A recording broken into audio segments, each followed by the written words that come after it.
Hello friends, welcome to Rathi's kitchen. நான் உங்கள் ஏமா பேசுகிறேன். இன்றைக்கி நம்ம சேனலில் பெப்பர் சிக்கன் கிரேவி எப்படி செய்கிறது தான் பார்க்க போகிறோம். ஃப்ரெண்ட்ஸ், சிக்கன் வாங்கினா எப்போவுமே ஒரே மாதிரி செய்யாமல் இது போல் ஒரு முறை ட்ரை பண்ணி பாருங்கள். ரொம்ப டேஸ்டியாக இருக்கும், ரொம்ப ஹெல்த்தியும் கூட. இந்த ரெசிப்பியை ரொம்ப சுலபமாக பிகினர்ஸ் கூட செய்யலாம். அந்த அளவுக்கு நல்ல டேஸ்டியாகவும் இருக்கும். இந்த பெப்பர் சிக்கன் கிரேவி எப்படி செய்யலான்னு நம்ம வீடியோக்குள்ளே போய் பார்க்குறதுக்கு முன்னாடி நம்ம சேனலை முதன்முறையாக பார்க்குறீங்கன்னா சப்ஸ்கிரைப் பண்ணிவிட்டு கூட பெல் ஐக்கனையும் கிளிக் பண்ணிவிட்டு பாருங்கள் ஃப்ரெண்ட்ஸ். அப்போ தான் நான் போடுற வீடியோலாம் உங்களுக்கு நோட்டிஃபிகேஷனாக வரும். இப்போ வாங்க வீடியோக்குள்ளே போகலாம்.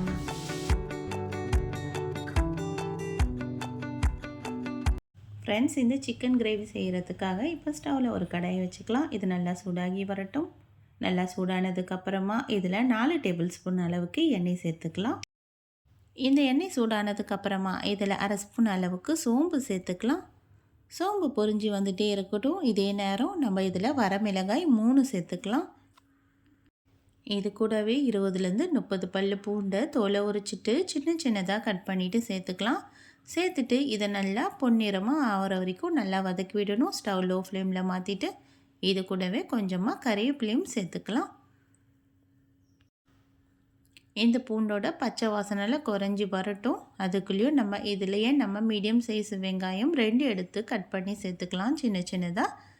இப்போ இந்த வெங்காயமும் நல்லா பொன்னிறமாக மாறி வரணும். இந்த பூண்டோடு சேர்ந்து இப்போ இதையும் நல்லா வதக்கி விட்டுடலாம்.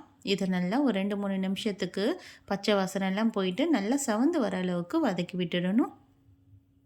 இந்த வெங்காயத்தோட பச்சை வாசனைலாம் போயிட்டு நல்லா சவந்து வந்திருக்கு. இந்த அளவுக்கு வந்ததுக்கப்புறமா இதில் 1/2 ஸ்பூன் அளவுக்கு இஞ்சி பேஸ்ட்டு மட்டும் சேர்த்துக்கலாம். நம்ம பூண்டை கட் பண்ணி சேர்த்துருக்கிறதுனால இதில் இஞ்சி பேஸ்ட்டு மட்டும் 1/2 ஸ்பூன் அளவுக்கு சேர்த்துருக்கேன். இப்போ இதோட பச்சை வாசனையும் போனதுக்கப்புறமா இதில் மீடியம் சைஸ் தக்காளி 2 எடுத்து சின்ன சின்னதாக கட் பண்ணி இதையும் சேர்த்துக்கலாம். இதில் தக்காளி ஆப்ஷனல் தான், உங்களுக்கு தேவைன்னா நீங்கள் சேர்த்துக்குங்க. நம்ம இதில் கொஞ்சம் செமி கிரேவியாக செய்கிறதுனால இதில் நான் தக்காளி சேர்த்துருக்கேன். இப்போ இந்த சிக்கனுக்கு தேவையான அளவுக்கு உப்பு இப்போவே சேர்த்துடுறேன். இந்த சிக்கன் கிரேவிக்கு நான் 1 டேபிள் ஸ்பூன் அளவுக்கு கல்லுப்பு சேர்த்துருக்கேன். இதில் உப்பு சேர்த்து நம்ம வதக்கிறதுனால இந்த தக்காளியும் ஈஸியாக நமக்கு வதங்கி வந்துடும். தக்காளி வதங்கி வந்துகிட்டே இருக்கட்டும். அதுக்குள்ளேயே ஒரு மிக்சிங் பவுலில் 2 டேபிள் ஸ்பூன் அளவுக்கு மிளகு வச்சுருக்கேன். இதை நான் ஒரு அம்மிக்கல்லில் எடுத்து நான் பவுடர் பண்ணி எடுத்துக்கிறேன். நீங்கள் மிக்ஸி ஜாரில் கூட சேர்த்து பவுடராக நீங்கள் சேர்த்துக்குங்க. நீங்கள் எந்த அளவுக்கு மிளகு சாப்பிடுவீங்களோ காரம், அந்த அளவுக்கு நீங்கள் பவுடர் பண்ணி எடுத்துக்குங்க. இப்போ நம்ம இதில் 3/4 கிலோ அளவுக்கு சிக்கனை நம்ம இதில் சேர்த்துக்கலாம். தக்காளி நல்லா வதங்கி வந்ததுக்கப்புறமா 3/4 கிலோ சிக்கனை க்ளீன் பண்ணிவிட்டு இதில் சேர்த்துக்கலாம். இந்த சிக்கன் சேர்த்துட்டு இதை ஒரு முறை நல்லா கலந்து விட்டுடலாம்.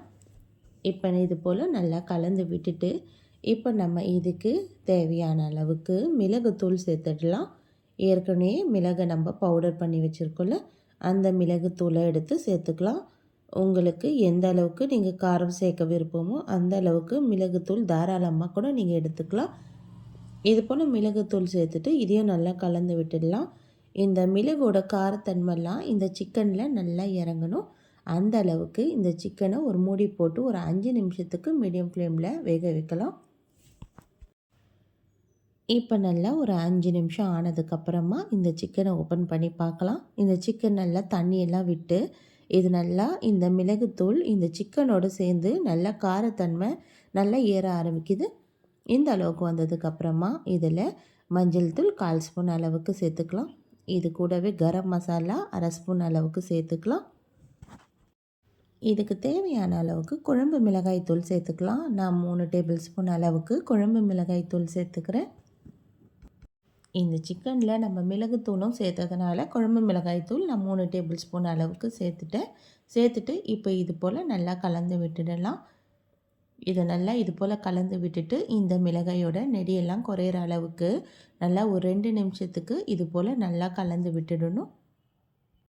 இப்போ இதை நல்லா இது போல் கலந்து விட்டதுக்கப்புறமா இப்போ நமக்கு இந்த மிளகாயோட நெடியெல்லாம் குறைய ஆரம்பிக்கும்.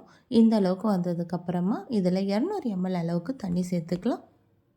இந்த சிக்கன் நம்ம செமி கிரேவியாக செய்ய போகிறதுனால இதில் நான் 2 கப் அளவுக்கு தண்ணி சேர்த்துக்கிறேன். இந்த அளவுக்கு தண்ணி சேர்த்தோன்னா தான் நமக்கு சிக்கனும் நல்லா ஈஸியாக வெந்து வரும்.